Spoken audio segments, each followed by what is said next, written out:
მე-20 პირველ საუკუნენ წარმოშვა ყველაზე მიმზიდველი და შემაშფოთებელი საიდუმლოებები, რომლებიც გაძლიერდა ციფრული ჩართულობით, რამაც იმდენივე გამოავლინა, რამდენიც დაფარა. ეს შემთხვევები რჩება, რადგან ყოველი კვალი, რომელიც უნდა გამოავლინოს სიმართლე, მხოლოდ მეტკითხვას აჩენს. ნომერი 20. 2001 წელს უცნაური საიდუმლოება გავრცელდა შეერთებულ შტატებში, რომელიც კიდევ უფრო უცნაური გახდა, როცა გამძიებლებმა მეტი დეტალი აღმოაჩინეს. ეს დაიწყო ეგრეთ წოდებული ისრაელელი ხელოვნების სტუდენტების ჯგუფით, რომლებიც შემთხვევით გამოჩნდნენ შეერთებული შტატების 40 ქალაქში და დაიწყეს სხვადასხვა სამთავრობო ოფისებში მისვლა. მათ ძირითადად DEA-ს ოფისებში გამოჩნდნენ, თითქოს ხელოვნებას ყიდნენ სამთავრობო აგენტებზე. ისინი ასევე უცნაურად ესტუმრნენ რამდენიმე DEA-ს ოფიცრისა და სხვა ოფიციალური პირების სახლებს. ზოგ შემთხვევაში მოხსენებული ხელოვნების სტუდენტები სტუმრობდნენ ისეთ ადგილებს, რომლებიც საჯაროდაც კი ცნობილი არ იყო. მათ შორის ისეთ უბნებს, რომლებსაც ოფიციალური მისამართიც კი არ ჰქონდათ, მაგალითად DEA-ს ოფისებს, რომლებიც საჯაროდ ასე არ იყო იდენტიფიცირებული. ხელოვნების გამყიდველი ბიჭები 2001 წლის პირველ 6 თვესაც აგრძელებდნენ. 3 თვის შემდეგ ეროვნული კონტრდაზვერვის აღმასრულებელმა ოფისმა შენიშნა ეს ტენდენცია და მარტში ოფისმა გაავრცელა გაფრთხილება, რომ როგორც მამაკაცები, ასევე ქალები შეინიშნენ, როგორც ცდილობდნენ ობიექტის უსაფრთხოების გვერდისავლით ფედერალურ შენობებში შესვლას. ამ ჯგუფებში მყოფი ქალები მთავრობის თანამშრომლებთან შეხვედრებისას ფლირტის ნიშნებით გამოირჩეოდნენ. ამ პერიოდში ორი ამ იდუმალი პირი დააგავეს, სავარაუდო უკანონო შეღწევის ბრალდებით.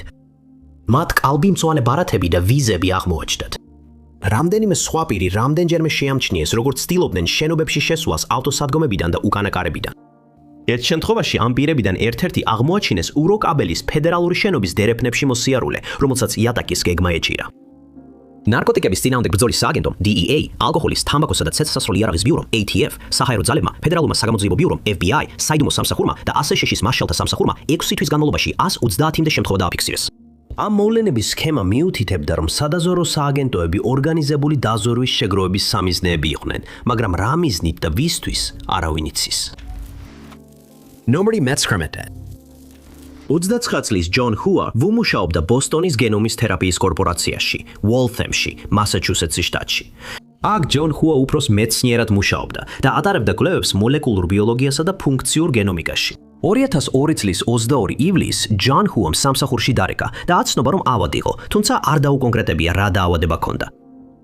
გავიდა რამდენიმე დღე ისე, რომ მისგან არავის არაფერი სმენია, რამაც თანამშრომლებში შეშფოთება გამოიწვია. 26 ივლისს მათ ადგილობრივ პოლიციას მიმართეს და მისი მდგომარეობის შემოწმებას სთხოვეს. პოლიცია ბინაში მივიდა და მისი მანქანა საცხოვრებელი კომპლექსის ავტოსადგომზე იპოლა. თუმცა, როდესაც ისინი შიგნით შევიდნენ, მამაკაცი არსად ჩანდა.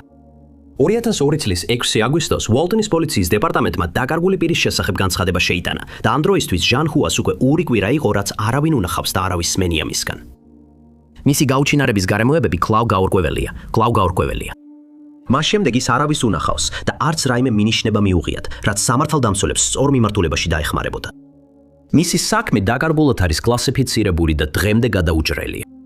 დაკარგული მამაკაცი აღწერილია როგორც აზიელი მამაკაცი შავი თმითა და ყავისფერი თვალებით. მისი სიმაღლეა 5 ფუტი და 6 ინჩი, ხოლო წონა 101 ფუნტი. უცნობია რა ეცვა მას გაუჩინარების დროს, მაგრამ ინფორმაცია შეგიძლიათ მიაწოდოთ Walton-ის პოლიციის დეპარტამენტს ნომერზე 791 3 114 3600 ნომერი 18. 1977 წელს კოსმოსიდან ყველაზე ცნობილი იდუმალი რადიოსიგნალი დაფიქსირდა. თუმცა 2003 წელს ის დაჩრდილა მსგავსმა, მაგრამ ისეთივე იდუმალმა აღმოჩენამ, რომელიც სეტიმ გააკეთა. იმ წლის თებერვალი იყო, როდესაც უცხოპლანეტური ინტელექტის ძიებაში ჩართული ასტრონომები Arecibo's რადიოტელესკოპს პუერტო-რიკოში სის დაახლოებით 200 მონაკვეთზე მიმართავდნენ. SLD ტელესკოპი პასუხისმგებელი იყო რამდენიმე უცნაური აუხსნელი რადიოსიგნალის აღმოჩენაზე. ეხლა ისინი ცდილობდნენ იგივე სიგნალების ხელახლა დაფიქსირებას, რათა მათზე მეტი შეესწავლათ, მაგრამ იმ დროისთვის, როცა მონაცემების ანალიზი დაასრულეს, აღმოაჩინეს, რომ ყველა სიგნალი უკვე გამქრალი იყო. ყველა, ERT-SCART. SHG B01+14A ერთადერთი დაჩენილი სიგნალი იყო და უცნაურად ის უფრო ძლიერდებოდა. იგივე აღმოჩენა უკვე რამდენჯერმე დაფიქსირდა სხვადასხვა დროს, მაგრამ მაინც მიმზიდველ ენიგმად რჩება. ექსპერტები ფიქრობენ, რომ ის შეიძლება უცნობმა ასტრონომიულმა ფენომენმა გამოიწვია, ან თუნდაც თავად ტელესკოპის არტიფაქტი იყოს. მაგრამ სიგნალი რჩება 1420 MHz-ზე, რაც წყალბადის ერთ-ერთი მთავარი სიხშირეა, ყველაზე გავრცელებული ელემენტი, რომელიც ენერგიას ასხივებს და შთანთქავს. ასტრონომები ამბობენ, რომ სიგნალი მოდის თევზებისა და ვერძის თანავარსკვლავედებს შორის მდებარე რეგიონიდან, სადაც 1000 სინათლის წლის მანძილზე ცნობილი პლანეტარული სისტემები არ არსებობს. ექსპერტები არ არიან დარწმუნებულები, როგორ შეაფასონეს უცნაური სიგნალი, რომელსაც უცნობი წყაროდან უცნობი ხელწერა აქვს და არ ემთხვევა არც ერთ ცნობილ ასტრონომიულ ობიექტს. ზოგი ასტრონომი ამტკიცებს, რომ თუ უცობლანტელები ცდილობდნენ თავიანთი არსებობის რეკლამირებას, ისინი სწორედ ამ სიხშირეზე გააკეთებდნენ ამას. ნომერი 13. Guy Kippery 1984 წლიდან 2002 წლამდე მუშაობდა ფრანგულ ფინანსურ გაზეთში, რის შემდეგაც გაემგზავრა დასავლეთ აფრიკაში, სადაც მომდევნო 2 წლის განმავლობაში იმუშავა. აქ ყოფნისას მან აფრიკის მთავრობებში პოლიტიკური კორუფციის შესახებ წერდა და ასევე მიიღო პრობლემების ამტეხის სახელი, რომელმაც სამ კონტინენტზე კონფლიქტები გამოიწვია. 2004 წლის აპრილში, როდესაც ის კოდ-დივუარში იმყოფებოდა, ჟურნალისტი იძიებდა მგრძნობიარე თემას, რომელიც უდავოდ კიდევ უფრო მეტ კონფლიქტს შეუქმნიდა. ის წერდა კაკაოს მოგების, პოლიტიკისა და ცეცხლსასროლი იარაღების ფეთქებად ნაზავზე, განვითარებად ისტორიაზე, რომელიც კოდ-დივუარის მთავრობას უკავშირდებოდა და გამოიწვია სავარაუდო მუქარები, რამაც გაი შეშფოთებული დატოვა თავისი უსაფრთხოების გამო. მეგობრებისა და ოჯახის წევრების თქმით, 54 წლის გაინ გამოთქვა თავისი შეშფოთება და ამტკიცებდა, რომ მას ემუქრებოდნენ იმ ამბის გამო, რომელსაც აშუქებდა. და სულ რამდენიმე დღის შემდეგ, 16 აპრილს, გაის ჩვეულებრივ დატვირთული მობილური ტელეფონი უჩვეულოდ გაითიშა. იმ დღეს ჟურნალისტი დააფიქსირეს, როგორ ტოვებდა მანქანის სადგომს აბიჯანის სავაჭრო ცენტრთან, დაახლოებით დღის პირველ საათზე. ის ამ ტერიტორიაზე მივიდა მას შემდეგ, რაც მიიღო ინფორმაცია კოდ-დივუარის მთავრობის კორუფციის შესახებ და როგორც კი იქ მივიდა, მისი კვალი გაქრა. ამ სადგომზე მომხდარი მოვლენები უცნობია და მისი გაუჩინარების გარემოებები გაურკვეველია. თუმცა მოგვიანებით გამოძიებამ დაადგინა, რომ ჟურნალისტი ბოლოს ცოცხალი ნახა მიჩელმა და ბიზნეგრამ ბიზნესმენმა და კოდ-დივუარის პრეზიდენტ ლორან გბაგბოს ძმა. ლეგრამ წარმოადგინა კოდ-დივუარელთა სია, რომლებიც შესაძლოა გის გატაცებაში იყვნენ ჩართული. შემდგომი სამართლებრივი პროცედურები შედეგამდე არ მიუღიათ. გი კვლავ დაკარგულად ითვლებოდა და არავინ იცოდა ზუსტად რა მოხდა იმ დღეს. და მას შემდეგ აღარავის უნახავს ან გაუგონია მისი ამბავი. ნომერი 16. ეს იყო 2005 წლის 21 თებერვალი, ორშაბათი, როდესაც მელბურნის აეროპორტის ლუჯი ტერმინალი საშიში და იდუმალი შემთხვევის ფონად იქცა. იმ დღეს თავბრუსხვევა, გულისრევა და თავის ტკივილი მხოლოდ ამ ტერმინალში გაჩნდა. 47 ადამიანს შეეხო და საგანგებო სამსახურების მხრიდან დაუყოვნებლივ გამოძიება დაიწყო. მედიამ გაზის გაჟონვის ვერსია გაავრცელა და ამაში დაინახა მოულოდნელი სუნთქვის გაძნელებისა და აუხსნელი სიმპტომების მიზეზი. მაგრამ ქიმიურმა ტესტირებამ ჰაერში გაზის კვალი ვერ აღმოაჩინა და გაჟონვის წყაროც ვერ იპოვეს. ჰაერის ხარისხის ტესტები ჩატარდა, მაგრამ ექსპერტებმა ჰაერში ვერაფერი აღმოაჩინეს, რაც ამ მოულოდნელ სიმპტომებს ახსნიდა. პირველი მსხვერპლის შესახებ შეტყობინება დილით 7:12 საათზე შევიდა, როდესაც საინფორმაციო სააგენტოს თანამშრომელი, რომლის სამუშაო ადგილიც ტერმინალში მდებარეობს, ესკალატორების ძირში დაეცა. იმავე საინფორმაციო სააგენტოს მეორე თანამშრომელიც დაეცა, მსგავსი სიმპტომებით. 9:00 საათის შემდეგ American Express-ის დახთან მომუშავე ქალი, რომელიც 15 მეტრის მოშორებით იყო, შეუძლოდ გახდა. და მალევე ამავე დახთან მომუშავე კიდევ 3 თანამშრომელი შეუძლოდ გახდა. იმ დღის 2:00 საათისთვის ბოლო შემთხვევაც დაფიქსირდა. 57 დაზარალებულიდან 47 საავადმყოფოში გადაიყვანეს, ხო დარჩენილმა 10-მა დახმარებაზე უარი თქვა. ყველა დაზარალებული სრულად გამოჯამრთელდა, მხოლოდ რამდენიმე მათგანმა აღნიშნა დარჩენილი სიმპტომები მომდევნო დღეებში. როდესაც ჰაერის ტესტირებამ და საავადმყოფოს გამოძიებამ შედეგი არ გამოიღო, ხელისუფლებამ ტერმინალში საერთო ზემოქმედების ძიება დაიწყო, მათ შორის საკვები და წყალი, მაგრამ კავშირი ვერ აღმოაჩინეს. გამოძიების ბოლოს ტერმინალში გავრცელებული იდუმალი დაავადება კლასიკურ მასობრივ ფსიქოგენურ დაავადებას, ანუ საერთო ბოდვას მიაწერეს. მაგრამ მსხვერპლები ამას არ დაეთანხმებოდნენ. ნომერი 15. 20 წლის ჯეისონ ელისი ინდიანაპოლისში, ინდიანას შტატში ცხოვრობდა. ის რამდენიმე სკოლის მეგობართან ერთად ცხოვრობდა ბინაში C, მისამართზე 9820 Willow 3 Lane. დაახლოებით 2006 წლის 4 დეკემბრისთვის ჯეისონმა მიიღო ფული დედისგან, ნიატრის ბილინგსლისგან, რათა მანქანაში რადიატორი შეეცვალა. ამ პერიოდში მისი მეგობრები, რომლებიც მასთან ერთად ცხოვრობდნენ, ქალაქიდან იყვნენ წასულები. როცა ისინი დაბრუნდნენ, ჯეისონი აღარ იყო იქ, მაგრამ ამას დიდ ყურადღებას არ მიაქციეს. მათ აღმოაჩინეს, რომ მისი ნივთები და რაღაცეები აკლდა და იფიქრეს, რომ ის წასულიყო. რამდენიმე დღის შემდეგ კი მისი დედა შეშფოთდა, რადგან 4 რიცხვის შემდეგ მასთან კონტაქტი აღარ ჰქონდა და ადგილობრივ პოლიციაში მისი გაუჩინარების შესახებ განაცხადა. გამონძიებლები ესაუბრნენ მის თანამცხოვრებლებს, რომლებმაც აუხსნეს, რომ ეგონათ ის წავიდა და თავისი ნივთებიც წაიღო, თუმცა მისი მანქანა ბინასთან ისევ იდგა.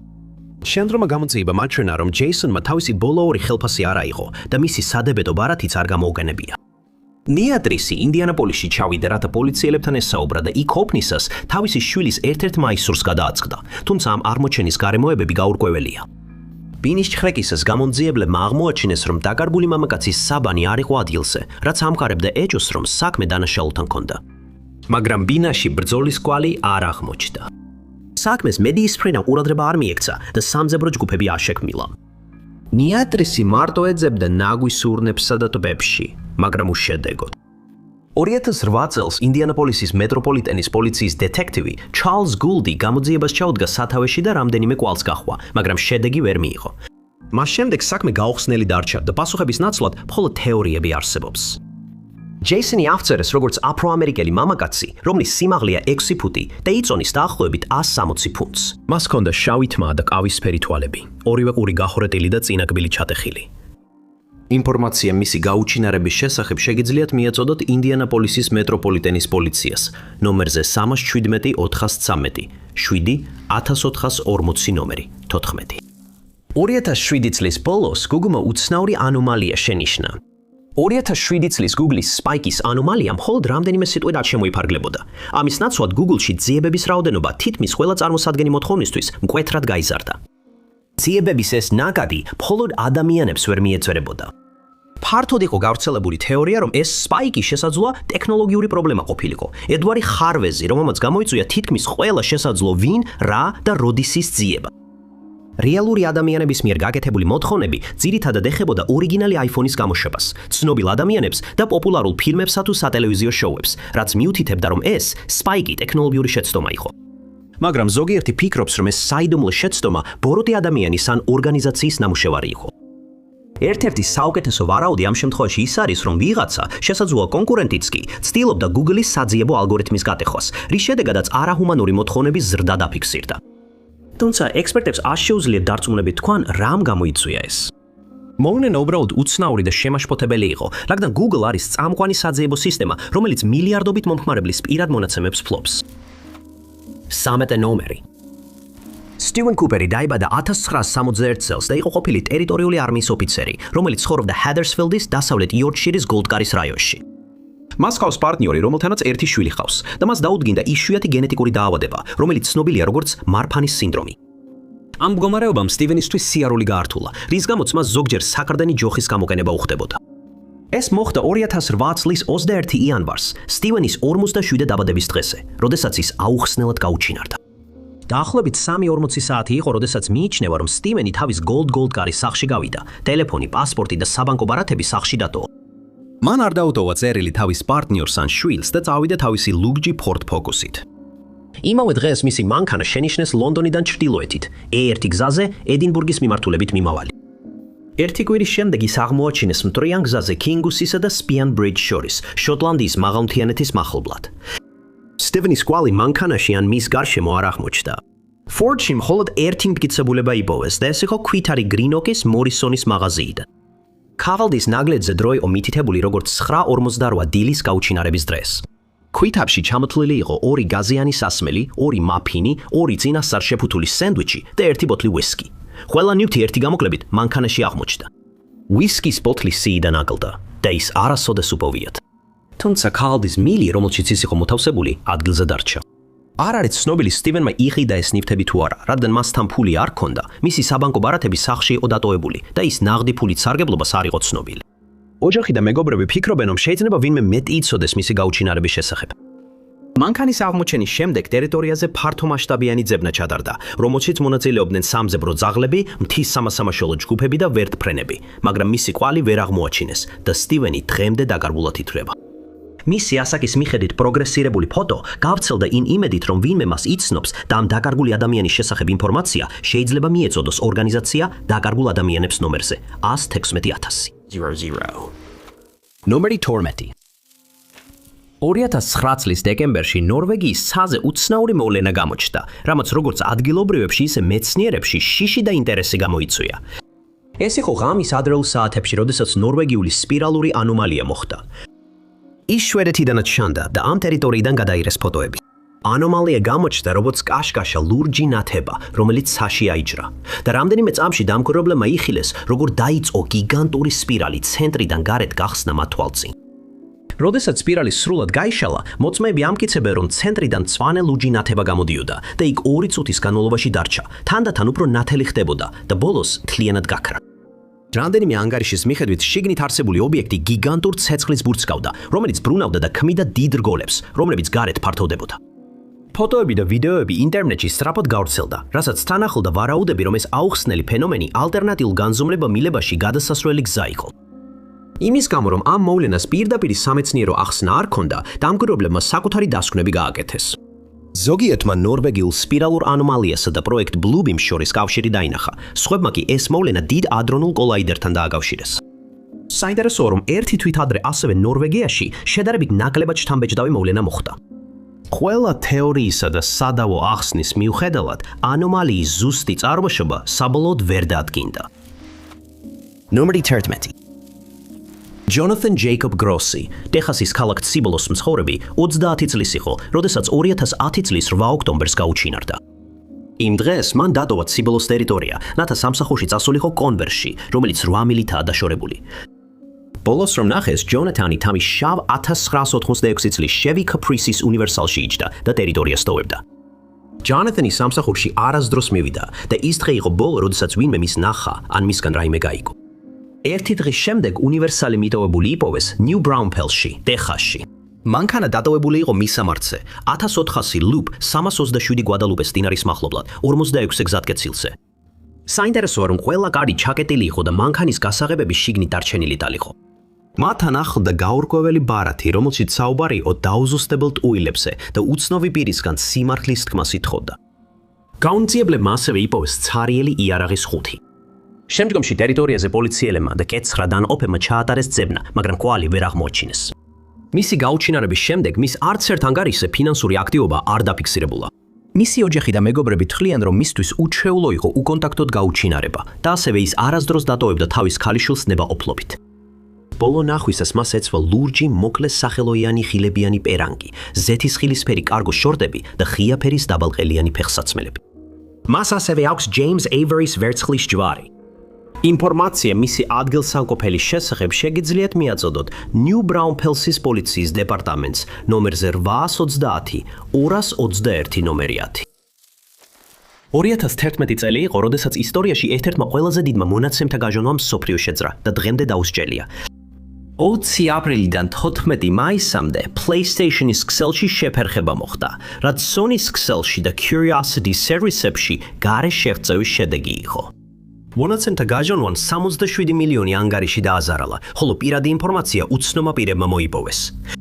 მოვლენამ PlayStation 3-ის მომხმარებლები და PlayStation Portable-ის მოთამაშეები დააზარალა. თავდასხმა 17-დან 19 აპრილამდე მოხდა, რის გამოც Sony-მ 20 აპრილიდან PlayStation Network გათიშა. Sony-მ აღიარა, რომ შეღწევის დროს მომხმარებლის ინფორმაცია დაშიფრული არ იყო.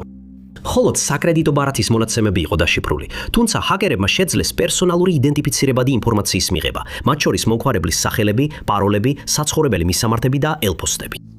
ამის მიუხედავად, Sony-მ ერთი კვირის შემდეგ მომხმარებლებს ურჩია შეემოწმებინათ საბანკო ამონაწერები, რაც მიუთითებდა, რომ საკრედიტო ბარათის ინფორმაცია შესაძლოა კომპრომეტირებული იყო.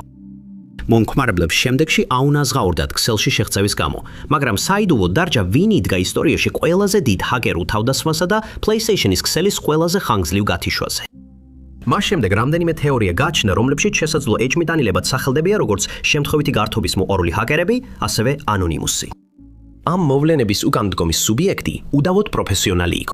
მათი ჰაკერული თავდასხმა არა მხოლოდ მასშტაბური იყო, არამედ მათ არ დატოვეს არანაირი კვალი, რის გამოც PlayStation Network-ის გატეხვა დღემდე ამოუხსნელ საიდუმლოდ რჩება. ნომერი 9.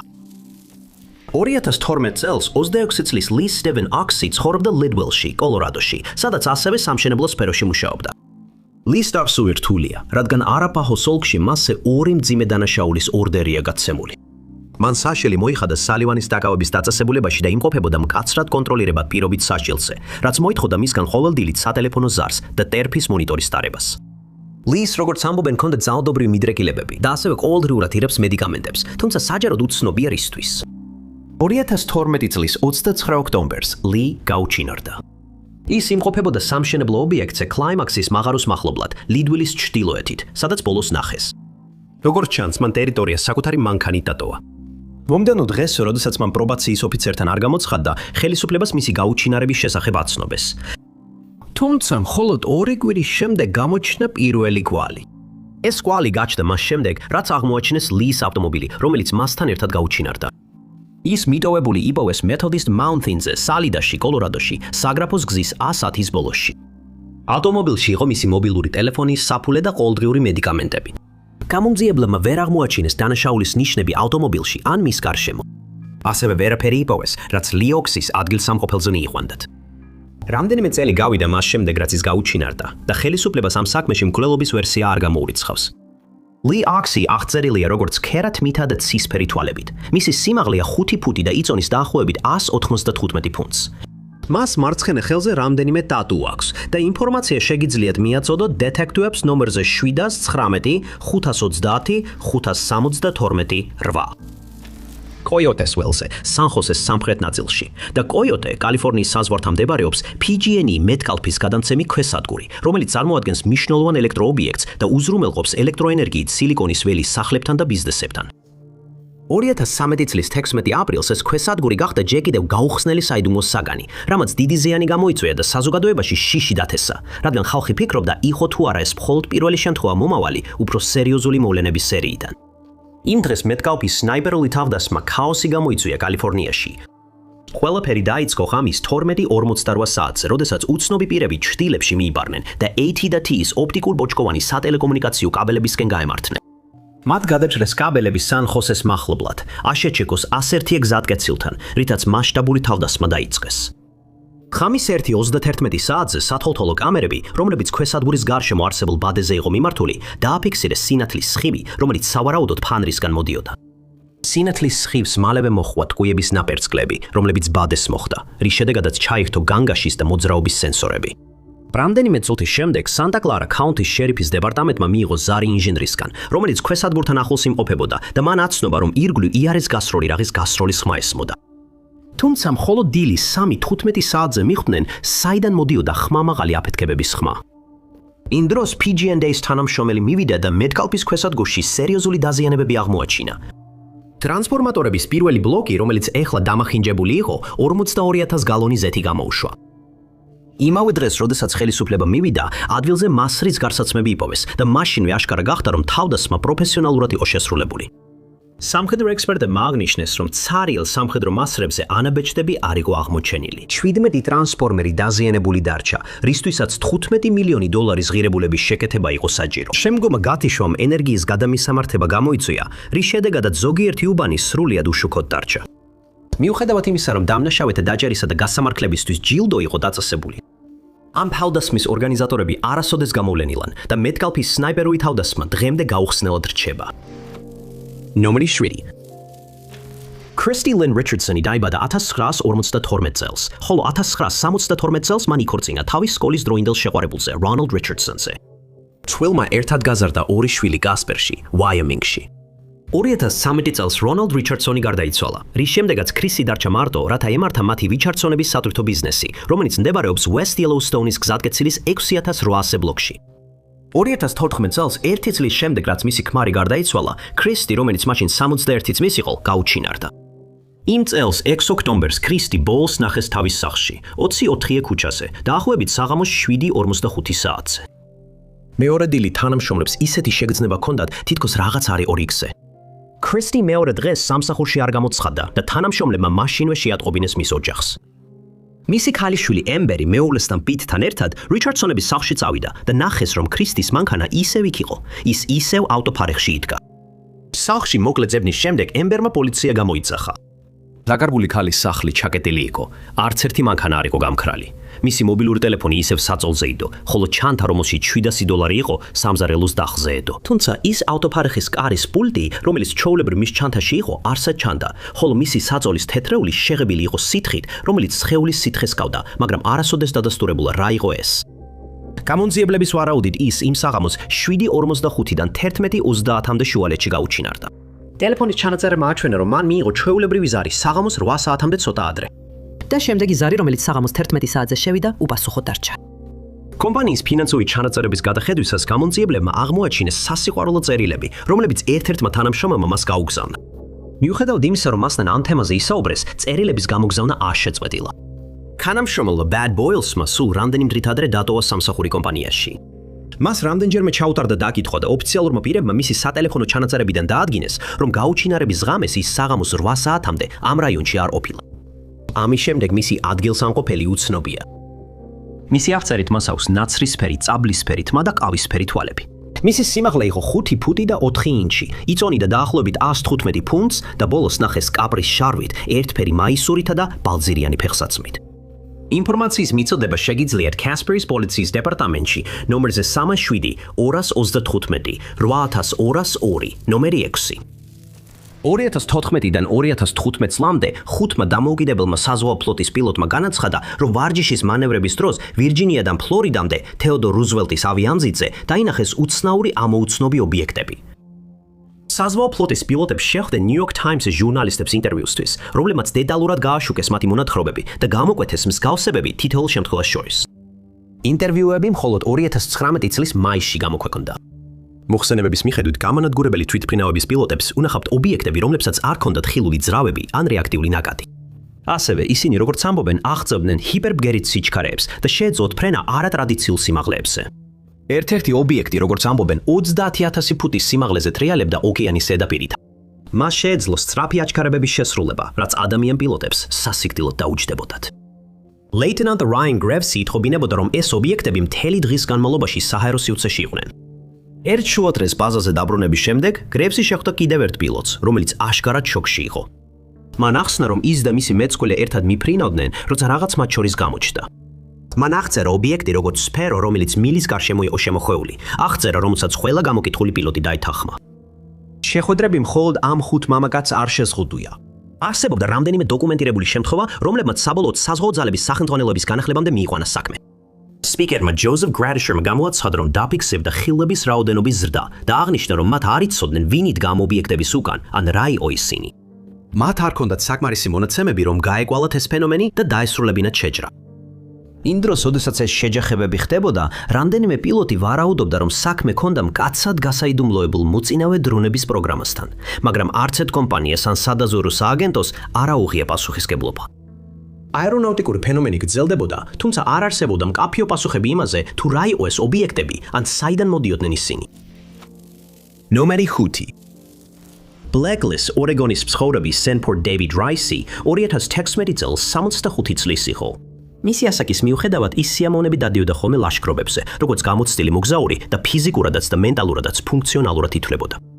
იმ წლის 23 ივნის სენფორდი ერთ-ერთ ასეთ მოკლე გასვლაზე წავიდა, მაგრამ სახლში აღარ დაბრუნდა. Blacklist სახლიდან გასვლის შემდეგ მასზე აღარაფერი გაუგიათ. სენფორდი ლაშქრობაზე წავიდა Marion Lake-ის რაიონში 22 გზატკეცილთან. რამდენიმე სხვა molashkrem ის Marion Lake-ის მახლობლად შენიშნა, მაგრამ მამაკაცი ვერ დაბრუნდა სახლში თავისი მოგზაურობიდან. მისი მანქანა მაშინვე იპოვეს, მიტოვებული მერიონის ბილიკის დასაწყისში, სადაც ოფიცრებმა მისი შესვლის ქვითრები აღმოაჩინეს. ქვითრებიდან ჩანდა, რომ სენფორდი მხოლოდ ერთი დღით აპირებდა იქ დარჩენას და მას საკმარისი რესურსები ჰქონდა ამ პერიოდისთვის. რეინჯერები და პოლიციის თანამშრომლები გაერთიანდნენ, რათა ფართომასშტაბიანი ძებნა ჩაეტარებინათ ამ ტერიტორიაზე. არანაირი კვალი არ აღმოჩნდა იმის შესახებ, თუ სად შეიძლებოდა წასულიყო ეს კაცი და არც რაიმე მინიშნება იყო იმაზე, რაც იმ დღეს იქ მოხდა. ოჯახი და მეგობრები ამტკიცებენ, რომ ის გამოცდილი molashkre იყო და არ ჯერათ, რომ ეს ლაშქრობის დროს მომხდარი უბედური შემთხვევა იყო. მიუხედავად ძებნისა, სენფორდი ვერ იპოვეს და მას შემდეგ აღარავის უნახავს.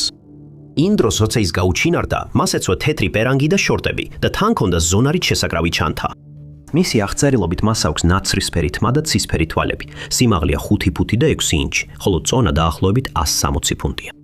იმ დროს მას ჰქონდა წვერი, ხოლო ინფორმაცია შეგიძლიათ მიაწოდოთ Lynn County შერიფის ოფისს ნომერზე 5419395 სააგენტოს საქმის ნომრით 1,610,471.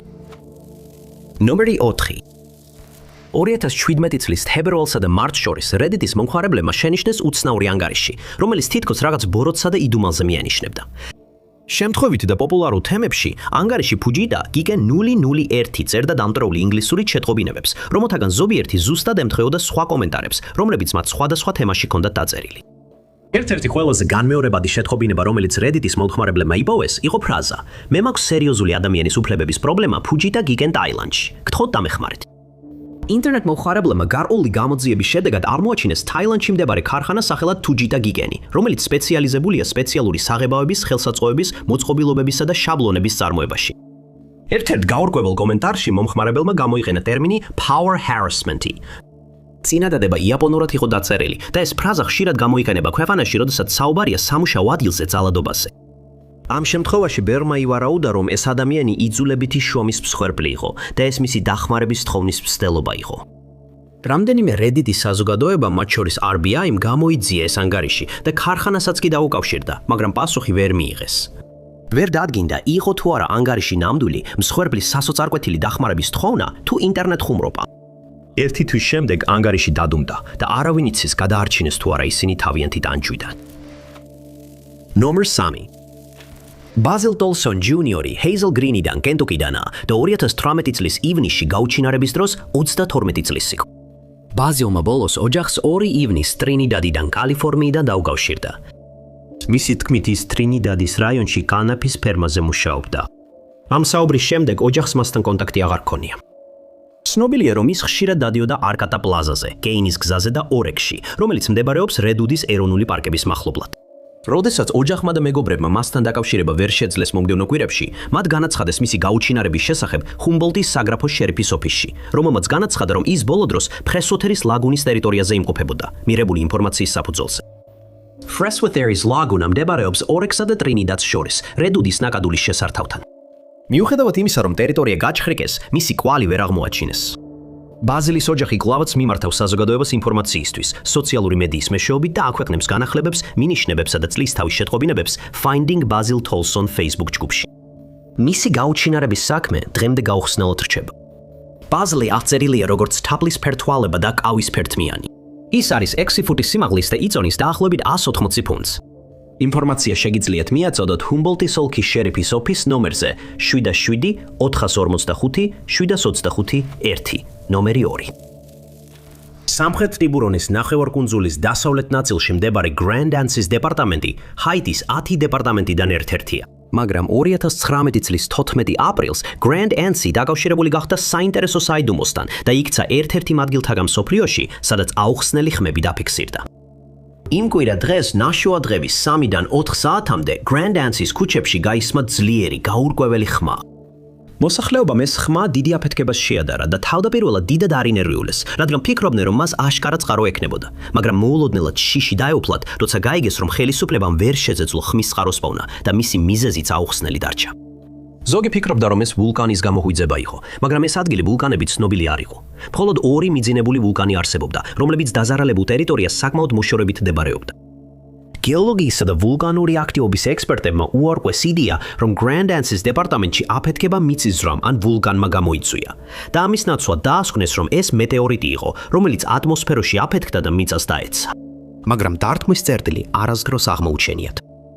ამ უცნაური მოვლენისა და მოკლე გამოძიების შემდეგ ამ საიდუმოს აღარასდროს უხსენებიათ.